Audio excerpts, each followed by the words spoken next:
Hello friends, welcome back to the channel once again. So ये instructions and programming of ADT 5 का part 8 है। I hope आपने part 1 से लेकर part 7 सारी वीडियोस देख ली होंगे।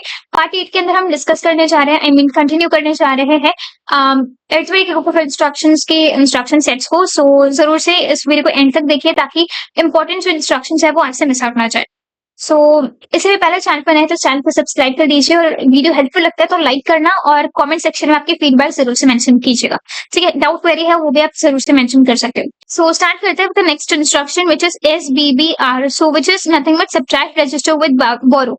आपने एडिशन वाली इंस्ट्रक्शन के अंदर आपने कैरी ये वर्ड सुना होगा, ऐसे ही आपके सब्ट्रैक्शन वाले इंस्ट्रक्शन के अंदर हम बोरो वाला वर्ड सुनते हैं। बिकॉज जब हम सब्ट्रैक्ट करते हैं तभी हम नेक्स्ट डिजिट प्रीवियस डिजिट से बोरो करे होता है। ओके, और जब हम ऐड करे होते हैं तो नेक्स्ट डिजिट पर हम एक कैरी सेंड करे होते हैं। ओके, सो यहाँ पर आपको बोरो दिख रहा होगा इसलिए यहाँ आपको बी दिख रहा है। ठीक है, यहाँ पर भी आपको बी दिख रहा होगा लेकिन वहां पर आपको सी दिख रहा होगा एडिशन वाले इंस्ट्रक्शंस के अंदर। सो यहाँ सिंपल सा मतलब होगा कि एक्यूमुलेटर के अंदर से हम रजिस्टर वाले कंटेंट को सब्ट्रैक्ट करें प्लस कैरी के कंटेंट को हम सब्ट्रैक्ट करें और फिर एक्यूमुलेटर के अंदर वो डिजिट्स को प्लेस करें, रिजल्ट को प्लेस करें। सो जैसे यहाँ आपको दिखेगा कि एड्रेसिंग मोड जो है वो इसका रजिस्टर एड्रेसिंग मोड हो जाता है, जहां सारे register plus carry bit plus ये सारे जो है डेटा वो एक्यूमुलेटर के कंटेंट से हम सब्ट्रैक्ट कर लेते हैं और फिर रिजल्ट फाइनली हम एक्यूमुलेटर के अंदर स्टोर कर लें। सो अभी तक अगर आपको नहीं पता कि एक्यूमुलेटर का इतना सिग्निफिकेंस क्या है तो आप एक प्रीवियस वीडियो देख सकते हो,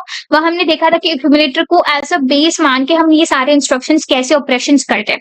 सो आपको दिखेगा कि ये 1 बाइट ऑफ इंस्ट्रक्शन होता है। ओके, नेक्स्ट इंस्ट्रक्शन है SBBM। सो ये भी ऐसे ही कुछ है, बोरो बी का मतलब है यहाँ पर ये बोरो के साथ यहाँ पर हो रहा होगा, प्लस SUB का मतलब होता है सिंपली मेमोरी के कंटेंट्स को हम बेसिकली सब्ट्रैक्ट करवा रहे होंगे with borrow to the content of accumulator. So आपको दिखेगा कि एक्यूमुलेटर का जो भी कंटेंट है उसको हम HL पेयर के कंटेंट के साथ सब्ट्रैक्ट करें और हम कैरी के कंटेंट को भी सब्ट्रैक्ट करें। ओके, और फिर फाइनली हम एक्यूमुलेटर के अंदर रिजल्ट को स्टोर करें। सो ये सिंपल सा मतलब है। सो यहाँ एक अच्छा एग्जांपल आपके सामने दे रखा है तो ध्यान से सुनिएगा ताकि आपके सारे ही डाउट्स क्लियर हो जाए। सो आपको दिखेगा कि HL पेयर का जो कंटेंट है बेसिकली और जो कैरी है उसको हम सब्ट्रैक्ट करवा रहे हैं और एक्यूमुलेटर के कंटेंट के साथ और फाइनली एक्यूमुलेटर के अंदर रिजल्ट स्टोर हो रहा है। ये रजिस्टर इंटरेक्ट एड्रेसिंग मोड होगा। ओके, और ये सारी चीजें हम यहाँ पर एग्जाम्पल के थ्रू समझेंगे जो भी यहाँ पर लिखा है। और एक इंपॉर्टेंट बात है ये है कि ये 1 बाइट का इंस्ट्रक्शन होगा बिकॉज हम एज सच कोई एक्सटर्नल डेटा इसमें यूज नहीं करवाए। सो एग्जांपल के लिए मान के चलता है कि आपके एक्यूमुलेटर के अंदर कुछ ऐसे कंटेंट स्टोर है 0000 और 0010। ठीक है, मान के चलते आपका कैरी 1 है और memory location pointed bye HL pair जो है वो ऐसी कुछ है, इसके अंदर ये कुछ कंटेंट है 0000 और फिर 0010। सो यहाँ पर हम अगर इसको फॉलो अप करें, मतलब अगर हम SBBM इस इंस्ट्रक्शन को अगर हम करना चाहते हैं यहाँ पर, तो ये कैसे होगा कि मेमोरी लोकेशन के कंटेंट को बेसिकली आप देख सकते हो कि कैसे यहाँ पर दे रखा है। ये आपका मेमोरी लोकेशन का कंटेंट है ये वाला बेसिकली। इसके अंदर हम पहले कैरी को ऐड करेंगे। ठीक है, जैसे हम कैरी को ऐड करेंगे तो आपको दिखेगा कि 0 + 1 1 हो जाता है और फिर 1 को नीचे 1 लिखेंगे, बाकी ये सारे जीरोस नीचे आ जाएंगे। तो ये वाला कंटेंट आपके सामने बन के रेडी हो जाएगा। सो जब हम इतना ये लेकर आएंगे तो ये हमारा एक न्यू सब्ट्रैक्शन हो जाएगा। और फिर फाइनली बेसिकली आपको पता ही होगा कि सब्ट्रैक्शन एडिशन जब हम करते हैं तभी हम वंस टूस कॉम्प्लीमेंट्स को यूज कर रहे होते हैं। सेम लॉजिक यहाँ अप्लाई हो रहा है। सो यहाँ बेसिकली आपका एक्यूमुलेटर का कंटेंट है और फिर फाइनली हम टूस कॉम्प्लीमेंट करे होंगे सब्ट्रैक्शन का, मतलब ये जो भी आपको मिला है इसका टूस कॉम्प्लीमेंट आपको करना होगा। टूस कॉम्प्लीमेंट मतलब आपको पता ही होगा 1 कॉम्प्लीमेंट + 1। ओके, सो इतना करने के बाद हम क्या करेंगे कि इसके अंदर इसको हम ऐड करे होंगे। ठीक है, और फिर फाइनली हमें ये रिजल्ट मिलेगा। सो टूस कॉम्प्लीमेंट इस पर्टिकुलर चीज का हम करके देख लेते हैं। जैसे 0000 दे रखा है फिर 0010, इसका 1 कॉम्प्लीमेंट तो होगा पहले, सॉरी 0011 है तो इसका 1 कॉम्प्लीमेंट 1111 होगा 11 और फिर 00। ठीक है, ये हमने इसका 1 कॉम्प्लीमेंट कर दिया। इसके अंदर हम 1 ऐड कर देंगे। सो ये आपको दिखेगा कि यहाँ पर 1111 तो एज इट इज रहेगा और फिर ये 110 और फिर 1 हो जाएगा। सो ये बेसिकली आपको डिजिट जो दिख रहा है वो यहाँ पर आपको दिख रहा होगा। ठीक है, ये वाला वो डिजिट है टूस कॉम्प्लीमेंट करके जो हमने लाया है। और एक्यूमुलेटर का जो कंटेंट है वो यहाँ से हमें ऑलरेडी गिवन था वो हमने यहाँ पर लिख दिया। और फिर इस पर्टिकुलर नंबर्स को, मतलब ये जो हमने अभी यहाँ पर कैलकुलेट करके निकाला उस ये जो टूज कॉम्प्लीमेंट है बेसिकली इसको हमने ऐड कर दिया। सो फाइनली हमें कुछ ऐसी रिजल्ट यहाँ पर दिख रहा होगा। तो ये पर्टिकुलरली डिफरेंस है, इसको अगर हम इन्वर्ट करेंगे तो हमारा कैरी हमें 0 मिल जाएगा। ठीक है, सो ये इन्वर्ट क्या होता है ये भी हम यहाँ पर देख लेंगे। सो जब हम इसको ऐड करेंगे सो ध्यान से सुनिए कि ये ऐड किस तरह से होता है। सो यहाँ पर आपको दिख रहा होगा 0 + 1 1 होगा। ठीक है, 0 + 0 0 होगा, 1 + 1 1 और 0 होता है। ठीक है, अगेन 1 + 1 2 होता है, 1 और 0, 1 + 1 अगेन 2 होता है, 1 और 0। ठीक है, फिर ये 1 + 1 अगेन 2 होता है, 1 0, ये भी 1 + 1 2 होता है, सो 1 और 0, और फिर फाइनली 1 + 1 2 होता है। सो यहाँ पर हम एक 1 लिखेंगे और यहाँ पर 0 लिखते हैं। ठीक है, जैसे ये वाला 1 हमें मिल जाता है उसको हमें इन्वर्ट करना होगा ताकि हमें कैरी मिले। सो जब हम इस पर्टिकुलर 1 को इन्वर्ट करेंगे तो 1 का कॉम्प्लीमेंट 0 हो जाता है। सो कैरी का वैल्यू हमें 0 मिल गया। ठीक है, सो इस तरह से ये होता है बेसिकली इसका पूरा ऑपरेशन की सब्ट्रैक्शन कैसे होता है। आई होप कि इस एग्जांपल के थ्रू आपको क्लियर अंडरस्टैंडिंग मिल गई होगी। सो ये सिंपल था। चलिए नेक्स्ट इंस्ट्रक्शन देख लेते हैं जो कि अरिथमेटिक का नेक्स्ट इंस्ट्रक्शन है, which is INR R, okay, which is increment register. So simple बात है कि रजिस्टर के अंदर हम +1 करेंगे, जैसे नॉर्मली C++ में हम प्लस प्लस करते हैं। ठीक है, I++, J++, तो ऐसे ही यहाँ पर होता है कि बाय 1 यहाँ अपने जो रजिस्टर का कंटेंट होगा वो इंक्रीमेंट होगा। जैसे content of register pair R is incremented by 1। For example जो भी आपका कंटेंट है वो जैसे 03H है तो वो 04H बन जाएगा। ठीक है, सो ये भी एक वन वर्ड ऑफ इंस्ट्रक्शन होता है और यहाँ पर फ्लैग्स अफेक्ट हो जाता है और इनफैक्ट सारे flags except carry flag affect हो जाते हैं। ठीक है, सो ये बात यहाँ पर काफी ज्यादा इंपॉर्टेंट है इंक्रीमेंट डिक्रीमेंट ऑपरेशंस में। ये थोड़ा टीडियस ऑपरेशन होता है, मतलब ओवरऑल ये सारे फ्लैग्स को अफेक्ट करता है। कैसे होता है ये हम इसका वर्किंग अपकमिंग सेशंस में जरूर से देखेंगे। ठीक है, सो आर यहाँ पर कुछ भी हो सकता है रजिस्टर्स में से। सो ये सिंपल था। सो नेक्स्ट इंस्ट्रक्शन देख लेते हैं, व्हिच इज INR M। सो यहाँ आपको दिख रहा होगा इंक्रीमेंट रजिस्टर। एड्रेसिंग मोड की बात करें तो ये रजिस्टर इंडायरेक्ट एड्रेसिंग मोड होगा, जिसके अंदर आप देखोगे कि HL का जो कंटेंट है वो +1 हो रहा है। So basically memory location pointed bye HL pair के अंदर जो भी कंटेंट होगा, जैसे 05H है तो ये 06H हो जाएगा। Is that clear? I hope कि समझ में आ गया होगा। सो यहाँ पर भी पॉइंट यहाँ इंपॉर्टेंट है कि इसमें सारे ही फ्लैग्स अफेक्ट हो जाते हैं एक्सेप्ट कैरी फ्लैग। तो यहाँ पर भी ऑलमोस्ट सेम आपका जैसे इंक्रीमेंट विद रजिस्टर में हो रहा है वैसे इंक्रीमेंट यहाँ पर मेमोरी के साथ भी वैसे ही हो रहा है। तो यहाँ पर इंक्रीमेंट आई गेस के मेमोरी होगा। ठीक है, सो आई होप कि ये समझ में आ गया। नेक्स्ट है यहाँ पर SBI डेटा। ओके, SBI और डेटा से मतलब समझ में आ रहा है सब्ट्रैक्ट इमीडिएटली विद बोरो। और यहाँ पर हम बेसिकली एक ही कंटेंट को डेटा के साथ माइनस करेंगे, कैरी के साथ माइनस होगा और एक्यूमुलेटर के अंदर फाइनल रिजल्ट स्टोर होगा।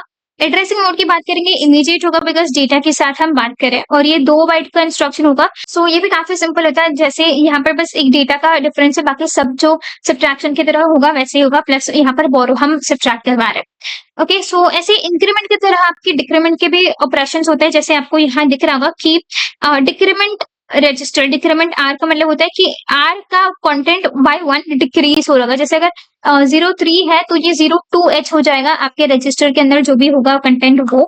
और इसमें भी सारे ही flags except carry flag affect हो जाते हैं। एग्जाम्पल DCR B, मतलब B के कंटेंट को हम 1 से डिक्रीमेंट करवा रहे हैं। ओके, सो नेक्स्ट होता है आपका डिक्रीमेंट M, मतलब कि डिक्रीमेंट मेमोरी। सो यहाँ HL पेयर की जो कंटेंट है उसको बाय 1 ये सब्ट्रैक्ट करेगा। ओके, सब्ट्रैक्ट की तरह ही होता है बेसिकली, डिक्रीमेंट का मतलब सब्ट्रैक्शन बाय 1 होता है। So contents of memory location whose address is contained in HL registers is decremented by 1। इसमें भी सारी flags except carry flags is affected. ठीक है, सो नेक्स्ट इंस्ट्रक्शन देखने के बाद एक छोटा सा पॉइंट समझ लेते हैं। जैसे यहाँ पर अगर आपको ऐसे कुछ क्वेश्चन आ जाए एग्जाम में कि पर्टिकुलर इंस्ट्रक्शन को अगर आपको एक्सप्लेन करना है तो क्या क्या पॉइंट्स आपके दिमाग में होने चाहिए वो आप देख सकते हो। कि पहले आपको ग्रुप ऑफ इंस्ट्रक्शन सेट लिखना होगा कि वो कौन से ग्रुप से बिलोंग करता है वो पर्टिकुलर इंस्ट्रक्शन। ठीक है, नेक्स्ट आपको उसके एड्रेसिंग मोड्स के बारे में लिखना होगा, फिर उसके नंबर ऑफ कितने बाइट्स वो इंस्ट्रक्शन का है वो लिखना होगा, फ्लैग्स कोई अफेक्ट होते हैं या नहीं वो लिखना होगा, फिर उसके एग्जाम्पल जैसे आप सारे लिख सकते हो और फिर फाइनली एग्जाम्पल के साथ आप उसको एक्सप्लेन भी कर सकते हो। ठीक है, तो ये सारे पॉइंट्स हमारे लिए इंपॉर्टेंट हो जाते हैं। फिर नेक्स्ट चलिए बात करते हैं INX RP की, मतलब हम रजिस्टर पेयर को इंक्रीमेंट करें। जैसे HL रजिस्टर पेयर है उसको हम +1 करें। So content of register pair is incremented by 1। Okay, so ये भी काफी सिंपल है, जहां पर रजिस्टर पेयर के कंटेंट को हम इंक्रीमेंट करें बाय 1 और यहाँ पर कोई भी तरह की no condition flag are affected. ठीक है, सो ये हमारे लिए इंपॉर्टेंट था कि कोई भी फ्लैग्स यहाँ पर अफेक्ट नहीं होते हैं। ओके, सो नेक्स्ट चलिए देखते हैं D6RP। सो ये भी इंक्रीमेंट रजिस्टर पेयर की तरह ऑपोजिट है डिक्रीमेंट रजिस्टर पेयर। सो इसका ड्रेसिंग मोड भी रजिस्टर होगा। यहाँ पर हम बेसिकली रजिस्टर पेयर के कंटेंट को हम बाय 1 डिक्रीज करेंगे। सो जैसा आप देख सकते हैं content of register pair RP is decremented by 1, और यहाँ पर भी as increment no flags are affected. ठीक है, यहाँ पर कोई फ्लैग अफेक्ट नहीं करते हैं। एग्जाम्पल D6H अगर ऐसा होता है तो HL पेयर के कंटेंट को हम बाय 1 डिक्रीमेंट करें। ठीक है, सो ये सिंपल सा मतलब था इसका। चलिए देखते हैं नेक्स्ट लास्ट 2 एग्जांपल्स जो कि हमारे ये सारे अरिथमेटिक ग्रुप ऑफ इंस्ट्रक्शंस के लिए इंपॉर्टेंट है, विच इज DADRP और DAARP। तो ये 2 अलग पॉइंट्स है, मैं आपको पहले ये समझा देती हूँ DADRP। सो इसका मतलब होता है add register pair to H and L। ठीक है, जैसे यहाँ पर अगर कोई रजिस्टर पेयर होगा आपका, उसको आपको HL के साथ ऐड करना है। ठीक है, तो ये आपका रजिस्टर एड्रेसिंग मोड हो जाता है और फिर फाइनली HL पेयर में हम स्टोर करते हैं। सो जैसे आप यहाँ पर देख सकते हो एग्जाम्पल से आपको क्लियरली समझ में आ जाएगा। जैसे अगर DAD लिखते हैं हम, तो यहाँ पर D पेयर के कंटेंट को हम HL पेयर के साथ ऐड करके HL पेयर के अंदर स्टोर करें। ठीक है, सो जैसे मान के चलते कि यहाँ पर सपोज कि अगर मैं इसको एग्जांपल के थ्रू समझाना चाहूँ, सो ये कुछ इस तरह से आपको दिखेगा कि जैसे अगर हम DAD करवा रहे हैं और D है, D का मतलब यहाँ पर होता है कि DE पेयर की हम बात करें।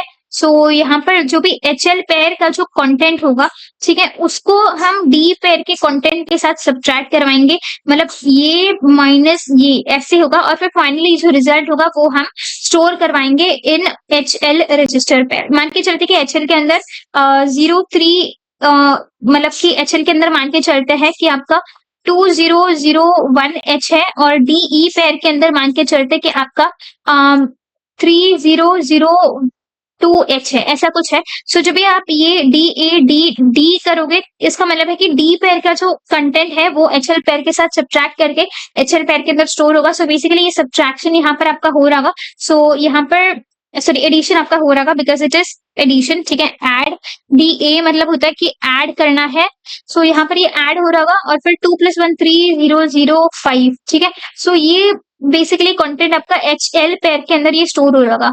सो यहाँ पर ये 5003 आपका HL पेयर के अंदर स्टोर होगा। सो आई होप कि ये सिंपल आपको एग्जांपल समझ में आ गया होगा।